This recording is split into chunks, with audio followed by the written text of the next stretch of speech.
Halo, selamat pagi warga kelompok tani dimanapun Anda berada.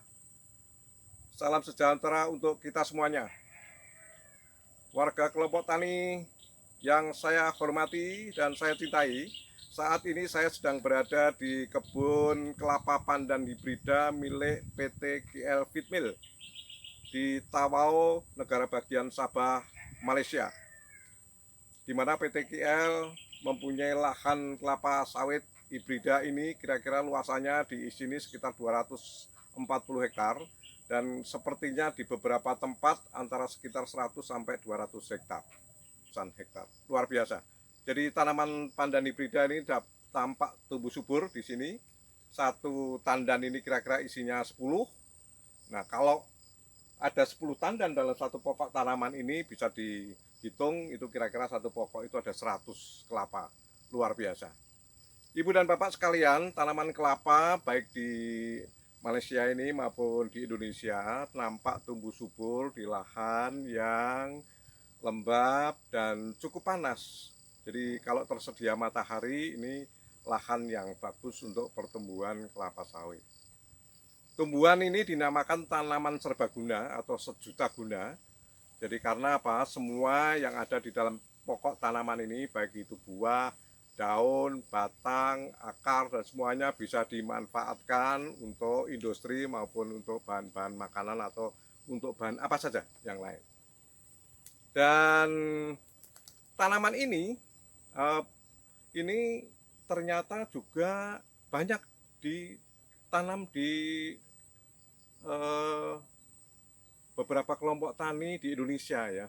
Jadi di Indonesia sekarang sudah mulai banyak tanam kelapa pandan hibrida yang sudah barang tentu isinya ya tidak hanya sekedar enak tetapi wangi dan segar ya. Makanya dinamakan pandan kalau di Indonesia, termasuk yang di Malaysia ini. Nah, biasanya suhu panas seperti ini ya yang memenuhi syarat untuk pertumbuhan kelapa itu. Buah ini akan ada sepanjang tahun, jadi tidak mengenal musim gitu. Dan ini bisa tumbuh di mana saja. Dan kaya akan lemak baik ya, jadi lemak baik itu akan banyak dikandung di dalam tanaman kelapa hibrida ini. Jadi tidak hanya lemak, tetapi ada antioksidan, ada antibodi yang lain. Dan di Malaysia tanaman kelapa pandan hibrida ini merupakan tanaman keempat ya setelah tanaman kelapa sawit, kemudian tanaman getah dan tanaman padi. Jadi cukup luas. Luasan tanaman kelapa di Malaysia ini kalau tidak salah itu 81,586 ribu hektar. Jadi 81.585 hektar. Kemudian itu kira-kira 76.612 hektar itu adalah perkebunan masyarakat kecil yaitu, dan itu banyak ditanam di daerah Johor, kemudian di Selangor, kemudian di Sarawak, kemudian di Perak, dan kemudian di Kelantan. Nah, kalau di Indonesia itu luas utama tanaman kelapa ini memang jauh ya kalau dibandingkan dengan Malaysia ya. Jadi kalau di Malaysia tadi 81.585 hektar, kalau di Indonesia ini hampir 3.728.600. Jadi ada 3 juta, hampir 4 juta hektar di Indonesia ini. Dan itu dimonopoli 95% itu kelapa lokal. Dan di Indonesia merupakan tanaman kelapa ini adalah terbesar di dunia setelah Filipina dan India. Ibu dan Bapak sekalian, warga kelompok tani, kalau di Indonesia ini tanaman kelapa ya yang banyak adalah di Riau, kemudian di Sumatera, kemudian di Jawa, di Bali, NTB, Kalimantan, Sulawesi, di Papua gitu ya. Jadi hampir di seluruh Nusantara itu ada tanaman kelapa. Jadi kalau tanaman kelapa hibrida, pandan terutama itu hanya beberapa spot yang sekarang sudah mulai banyak ditanam oleh warga kelompok tani di tanah air kita. Ibu dan Bapak sekalian, saya ingin menyampaikan ada beberapa permasalahan baik di Malaysia maupun di Indonesia. Yang pertama, permasalahan selalu ada pada hama utama atau hama penting. Yang pertama adalah Oryctes rhinoceros. Jadi ini adalah kumbang kelapa. Dan ini menyerang di hampir seluruh negara di Asia Tenggara, terutama di Indonesia dan Malaysia. Dan biasanya merusak titik tumbuh, kemudian daun muda itu dimakan oleh itu kumbang itu ya, sehingga nampak gejala yang muncul adalah semacam daun muda itu muncul seperti digunting gitu, ada huruf V gitu. Nah, itu karena itu digerek oleh kumbang itu. Dan biasanya kumbang ini berkembang karena di seresah-seresah, di tumpukan pupuk, kemudian di tumpukan bahan-bahan organik, daun-daun kelapa dan lain sebagainya. Ibu dan Bapak sekalian,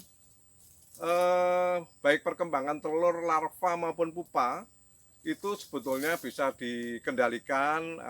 Mungkin ini yang perlu kami sampaikan kepada Ibu Bapak sekalian warga kelompok tani adalah rekomendasi yang ingin kami sampaikan. Yang pertama adalah pengendalian secara mekanis, yaitu pengambilan Oryctes atau kumbang itu dengan cara ada pengkait gitu di pokok-pokok tanaman, di pelepah, sekitar pelepah itu bisa diambil, jadi mudah sekali. Kemudian membersihkan habitat atau lahan supaya tidak dipakai untuk sarang telur atau larva ya. Jadi membersihkan pada tempat-tempat sampah, tumpukan kotoran dan lain-lain di lapangan itu. Jadi harus nampak bersih. Kemudian ada pengendalian dengan menggunakan repelen ya, atau penolak serangga, yaitu naphthalene atau kapur barus yang banyak digunakan terutama di daerah Sumatera, di Jawa atau di Bali. Itu banyak sekali digunakan masyarakat petani menggunakan kapur barus untuk menolak keberadaan daripada hama kumbang itu. Kemudian yang tidak kalah pentingnya adalah pengendalian secara biologis. Secara biologis kita biasanya menggunakan cendawan patogen. Yang biasa digunakan adalah Metarhizium dan Biveria. Baik di Malaysia ini juga menggunakan Metarhizium dan Biveria untuk pengendalian Oryctes dengan secara hayati, dan cukup berhasil nampaknya gitu. Namun apabila ternyata masih berkembang dan menunjukkan tingkat serangan yang populasi intensitas yang tinggi, ya apa boleh buat, itu menggunakan insektisida dengan semprot di setiap pelepah daun itu, yaitu menggunakan karbofuran atau bisa ditaburkan di pelepah-pelepah daun itu dengan karbofuran. Ibu dan Bapak sekalian warga kelompok tani, selain Oryctes ya, atau kumbang kelapa itu, ternyata ada hama yang kedua yang cukup menggelitik untuk harus dikendalikan itu. Antara lain adalah ulat api. Jadi ulat api ini merusak epidermis bagian bawah daun yang kemudian sehingga kalau itu banyak dimakan oleh ulat akan nampak garis-garis memutih gitu di setiap helai daun. Dan itu karena epidermisnya habis dimakan oleh ulat api. Dan sudah barang tentu ini mengganggu proses fotosintesa daripada pertanaman itu. Untuk pengendalian ulat api juga banyak menggunakan Biveria maupun Metarhizium. Tetapi apabila itu masih sulit dikendalikan, ya apa boleh buat, biasanya dikendalikan dengan insektisida.